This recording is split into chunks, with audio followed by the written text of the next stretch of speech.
प्रभु की स्तुति करो।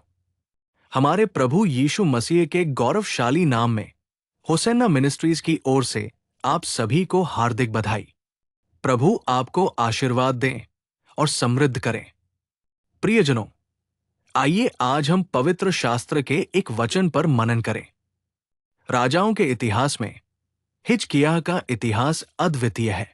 ये कहने में कोई संदेह नहीं है कि वो ईश्वर के प्रति भक्ति, त्याग और अटूट विश्वास से भरा हुआ राजा था। उसके पास ये गवाही थी कि वह यहोवा से लिपटा हुआ रहता था और उससे पीछे नहीं हटता था। जब हम पवित्र शास्त्र में इस हिजकिय्याह के बारे में पढ़ते हैं तो मैं यशाया अध्याय 38 की पहली आयत के शब्दों को पढ़ रहा हूं। उन दिनों हिजकिय्याह एक घातक बीमारी से पीड़ित था। तब आमोस का पुत्र भविष्यद्वक्ता यशाया उसके पास आया और कहा, यहोवा यूं कहता है, अपने घराने की व्यवस्था कर, क्योंकि तू मरने वाला है, तू बचकर न निकलेगा। प्रिय भाइयों, यहां देखिए, शास्त्र के इस भाग में परमेश्वर का जन भविष्यवक्ता यशाया आकर इस राजा से एक वचन कहता है, अपने घर को व्यवस्थित करो। प्रभु ने आज्ञा दी है और ऐसा कहा है। जब हम यहां घर को व्यवस्थित करने के मामले को देखते हैं तो घर शब्द जीवन शैली का संदर्भ प्रतीत होता है। उसी तरह चाहे वो वे गतिविधियां हों जिन्हें उसे पूरा करना था, या उसका अपना घर, उसे चीजों को व्यवस्थित करने की निश्चित जरूरत थी।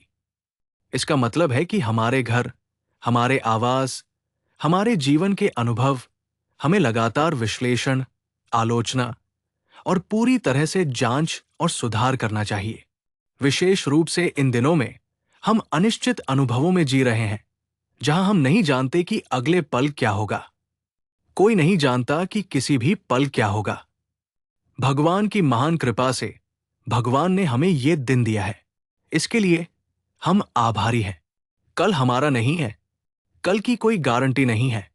हम कल के थे, लेकिन हम कल के नहीं हो सकते। लेकिन ईश्वर की सर्वोच्च कृपा से ये एक तथ्य है कि प्रभु ने हमें जीवन, स्वास्थ्य और खुशहाली की स्थिति दी है और हमारा मार्गदर्शन कर रहे हैं। यहां अपने घर को व्यवस्थित करें वाक्यांश पर मैं आपके साथ कुछ बातें साझा करना चाहता हूं। हमारे घर कैसे होने चाहिए? हमारे घर कैसे होने चाहिए? हमारे आवास किस स्थिति में होने चाहिए? मैं आपको पवित्र शास्त्र से 2 या 3 श्लोक दिखाता हूं। एक बार जब इस्राएली मिस्र की भूमि में थे, मिस्र छोड़ने और दूध और शहद से बहने वाली भूमि तक पहुंचने के लिए प्रभु ने एक योजना बनाई। जब हम इस योजना का पालन करते हैं तो विनाश मिस्र की भूमि से होकर गुजरेगा। ईश्वर ने आज्ञा दी कि मेमने का खून घरों के चौखटों पर लगाया जाए ताकि विनाश आपके घरों में प्रवेश न करे। इस मेमने का खून क्या दर्शाता है? ये मोक्ष को दर्शाता है। उसके खून में मोक्ष है, उसके घावों में उपचार है। वो कौन है? हमारा प्रभु यीशु मसीह। पुराने नियम के युग में ये मेमना यीशु मसीह को संदर्भित करता है। जब इस्राएली मिस्र में थे तो परमेश्वर ने उनसे कहा कि वे अपने घरों के चौखटों पर पवित्र किए गए एक वर्षीय मेमने का खून लगाए। इसका मतलब है एक तंबू, एक आवास या एक घर। ये कैसा होना चाहिए? ये एक ऐसा घर होना चाहिए जिसमें उद्धार का अनुभव हो। प्रिय भाइयों, आपके मन में एक विचार आ सकता है, क्या उद्धार घर के लिए है या घर में रहने वाले व्यक्ति के लिए? ये केवल घर के लिए ही नहीं, बल्कि घर में रहने वालों के लिए भी है। यदि आप इस तरह से सोचना चाहते हैं तो घर पर एक निशान होना चाहिए।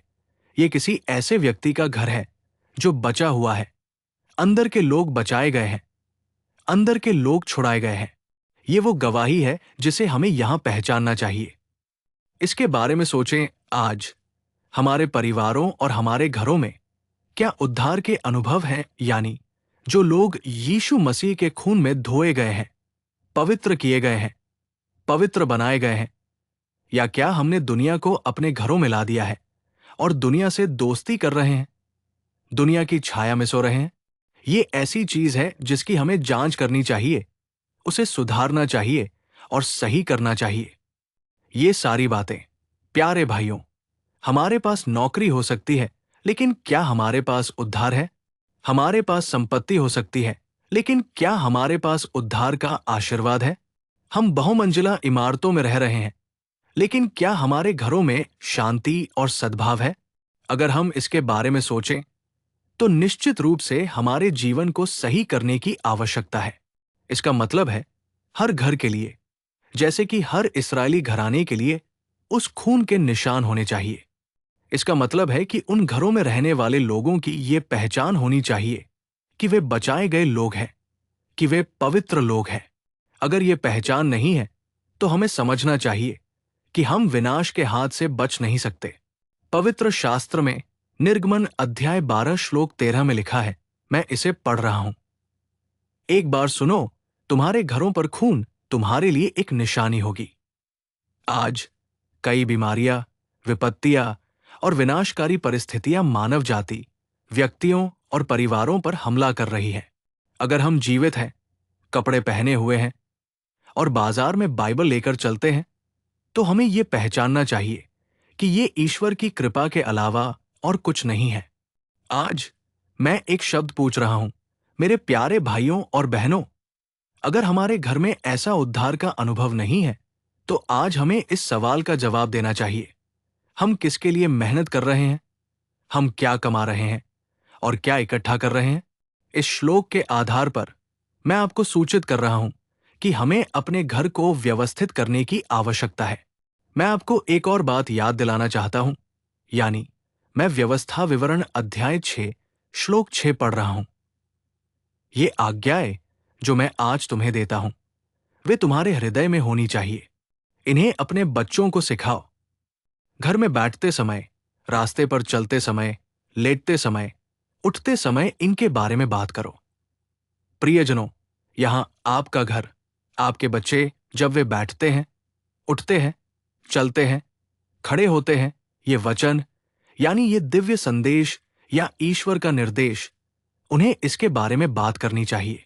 अर्थात हमारे घर में हमेशा क्या बात होनी चाहिए?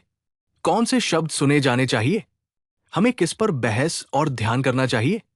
इसका मतलब है कि उनके निर्देश के बारे में ध्यान और बातचीत हमारे घरों में होनी चाहिए। सोचो, आज ईश्वर के बारे में बात कम हो गई है और दुनिया में होने वाली चीजों के बारे में बात बढ़ गई है। सांसारिक बातचीत अधिक हो गई है। कहीं न कहीं कुछ न कुछ होता है और हम दिन भर उसी पर ध्यान करते रहते हैं। खास तौर पर आज सोशल मीडिया देखें, अखबार पढ़ें, खबरें सुने। इन दिनों आप जो भी काम करते हैं, उससे चिंता, डर और परेशान करने वाली खबरें हमारे कानों में आती है। हम इन पर ध्यान करते रहते हैं, इनके बारे में सोचते रहते हैं और पूरे दिन अपने मन में इन्हें याद करते रहते हैं। लेकिन उद्धार का अनुभव करने वाले घरों में जो सुना या बातचीत की जानी चाहिए, वो है परमेश्वर का निर्देश। हमें अपने बच्चों से परमेश्वर के वचन के बारे में बातचीत करनी चाहिए। हमारे बच्चों के मुंह से हमेशा परमेश्वर का वचन सुनाई देना चाहिए। वे जो भी बोले, वो परमेश्वर से संबंधित होना चाहिए। परमेश्वर के प्यारे बच्चों, आज भी जब हम परिवारों में देखते हैं, यहां तक कि बचाए गए घरों में भी, अगर रविवार है तो वे पूजा करने जाते हैं, वहां 4 शब्द सुनते हैं और वापस आते हैं ये सोचकर कि उनकी जिम्मेदारी पूरी हो गई है। वे खुश होते हैं। लेकिन आज हर घर में परमेश्वर के निर्देश के बारे में बातचीत दुर्लभ हो गई है। आप पवित्र शास्त्र में लिखे वचन को अच्छी तरह जानते हैं। बच्चे को उसी मार्ग पर चलना सिखाओ जिस पर उसे चलना चाहिए, और जब वो बूढ़ा हो जाएगा तो वो उससे नहीं हटेगा। ये वही सत्य है जो पवित्र शास्त्र घोषित करता है। प्रियजनों, प्रतिदिन अपने बच्चों से परमेश्वर के वचन के बारे में बात करें। विजयवाड़ा में होसन्ना प्रार्थना घर से अच्छी तरह परिचित एक परिवार है। एक छोटा बच्चा, एक बहुत छोटा लड़का। मां उसे मेरे पास लाई और उसके लिए प्रार्थना करवाई। मां ने कहा, भाई, वो बिना देखे भजन 119 का पाठ कर सकता है। मैंने कहा, सच में? क्या हम एक बार सुने? और बच्चे को बुलाया। मेरा विश्वास करें, वो छोटा बच्चा अपनी आंखें बंद करके खड़ा था और उसने भजन 119 का पूरा पाठ किया। मैंने प्रभु की स्तुति की, क्योंकि परमेश्वर ने उस बच्चे को ऐसी स्मरण शक्ति दी है और वो बच्चा इसका उपयोग परमेश्वर के वचन के लिए कर रहा है। मैं चाहता था कि परमेश्वर उस बच्चे को आशीर्वाद दे। मैंने उस बहन से पूछा, मां, इस लड़के ने इतना लंबा भजन कैसे याद कर लिया? उसने कहा, मैं हर दिन उस भजन से 2 श्लोक तब तक पढ़ाती थी जब तक कि वे उसके दिल में बस न जाए। यही हमारी बातचीत है। जब वो स्कूल से वापस आता है, थोड़ा होमवर्क करने के बाद, मैं उसे फिर से बाइबल की कहानियां पढ़ाना शुरू कर देती हूं जब तक कि वो सो न जाए। मैं उसे बाइबल की कहानियां छोटी छोटी कहानियों के रूप में पढ़ाती हूं। उस बच्चे के पास इसके अलावा कोई और ध्यान नहीं है। जब उसने ऐसा कहा तो मुझे बहुत खुशी हुई, क्योंकि आज दुनिया में बहुत सी चीजें हो रही हैं। हम अपनी आंखों से बहुत सी चीजें देख रहे हैं। अगर हमारे परिवारों में वे बातचीत मौजूद है, तो हमारे परिवारों और दुनिया के परिवारों में क्या अंतर है?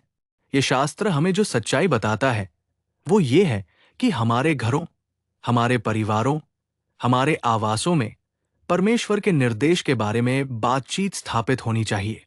एक और बात मैं आपको याद दिलाती हूं, यानी मैं 2 कुरिन्थियों अध्याय 5 श्लोक 1 पढ़ रही हूं, क्योंकि हम जानते हैं कि यदि हमारा सांसारिक तंबू नष्ट हो जाता है तो हमें परमेश्वर की ओर से एक भवन मिलेगा, जो स्वर्ग में एक शाश्वत घर है, जो मनुष्य के हाथों से नहीं बनाया गया है।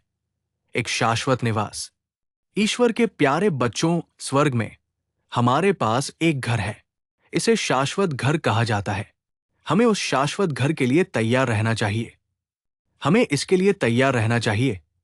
ईश्वर के सेवक पौल कहते हैं कि हमें उस दृष्टि के साथ जीना चाहिए।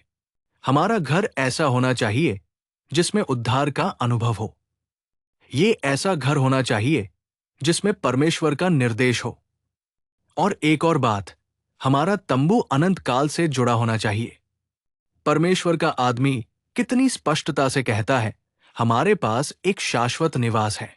इसका मतलब है कि वो इसके लिए प्रयास कर रहा है, वो इसके लिए प्रतीक्षा कर रहा है, वो इसके लिए तैयार और सुसज्जित हो रहा है, क्योंकि ये पूरी दुनिया तत्वों के साथ विलीन हो जाएगी।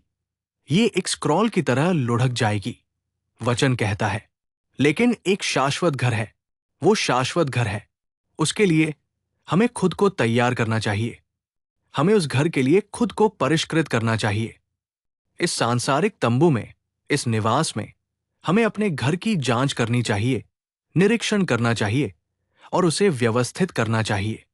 जब हम इस दुनिया को छोड़ देंगे तो उस शाश्वत घर में जाने के लिए हमें दूरदर्शी और विश्वास वाले लोग होना चाहिए। यही परमेश्वर का वचन घोषित करता है। इसलिए आइए हम अपने घर को व्यवस्थित करें। आइए हम तैयारी करें, पवित्रता की लालसा करें। आइए हम प्रभु के आगमन के लिए तैयार रहें और उनके आगमन की प्रतीक्षा करें। मैं प्रार्थना करता हूं कि ईश्वर हम सभी को ऐसी कृपा प्रदान करें। हे जीवन के प्रभु, हम इस समय आपको धन्यवाद देते हैं। हमें अपना घर व्यवस्थित करने का एक और अवसर देने के लिए हम आपकी प्रशंसा करते हैं। आपने हमें आज उसी वचन पर मनन करने में मदद की है जो बहुत पहले हिजकिय्याह से कहा गया था। इसके लिए हम आपको धन्यवाद देते हैं। आप एक महान ईश्वर, एक सर्वोच्च ईश्वर, एक महान उपकारक है। हे प्रभु, हमारे पास उद्धार के घर हों, आपके निर्देशों से भरे घर हों, और सबसे महत्वपूर्ण बात, उस शाश्वत घर के लिए तैयार घर हों। ऐसे लोग बनने के लिए जो शाश्वत घर के लिए तैयार हों, हमें अपनी कृपा प्रदान करें और हमारा मार्गदर्शन करें। हम सब आपके हाथों में समर्पण करते हैं और यीशु के नाम में प्रार्थना करते हैं और मांगते हैं, पिता, आमीन, आमीन। प्रभु आपको आशीर्वाद दे और आपको समृद्ध करे। मेरा ईश्वर आपको इस पूरे दिन भरपूर कृपा प्रदान करे। आमीन, आमीन। कृपा के ऐसे दैनिक संदेशों और अधिक आध्यात्मिक संदेशों के लिए हमारे YouTube चैनल पादरी रमेश ऑफ मिनिस्ट्रीज को सब्सक्राइब करें।